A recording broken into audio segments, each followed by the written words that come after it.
রোজকার মতো আজকেও আমি কাজ সেরে, এটা ধনেপাতা গাছ, দেখো কলমি গাছ, দেশি কলমি লাগিয়ে নিয়েছি। প্রতিদিনের মতো আজকেও আমি রান্না সেরে নিলাম। চলো কি কি রান্না করেছি দেখিয়ে। দেখো ভাত করেছি, বেগুন ভাজা, মসুর ডালের বড়া পেঁয়াজ দিয়ে, মাছের ঝোল, রুই মাছের ঝোল, ডাল। আজকের মেনু হচ্ছে ডাল, মাছ, বেগুন ভাজা, মসুর ডালের বড়া, ভাত। আজকের মতো হয়ে গেল। এবার কাজকর্ম সেরে নিই, নিয়ে স্নান করে কিছু খেয়ে স্কুলে বেরিয়ে পড়ব। টাটা। বন্ধুরা, আজকে আমি রুই মাছের একটা ঝোল তৈরি করছি ধনেপাতা দিয়ে।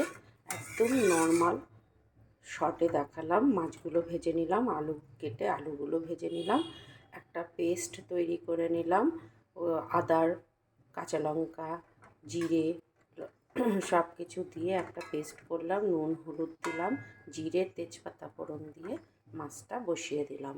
মাছটা হয়ে গেলে একটু চিনি দেব আর ধনেপাতা দেব, আমার মাছ তৈরি হয়ে যাবে। এখন মাছ আমার হয়ে গেছে, এবার আমি এর মধ্যে দিয়ে দেবো ধনেপাতা। কত সুন্দর দেখতে লাগছে দেখো।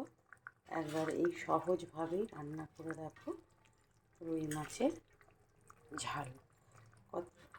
একদম দারুণ গরম গরম ভাতে। আর এখন শীত পড়ে গেছে, নানাভাবে ঠান্ডা করেও তোমরা খেতে পারবে। এর টেস্ট কিন্তু অনেকটাই বেড়ে যাবে। একটু দিয়ে দেবো চিনি।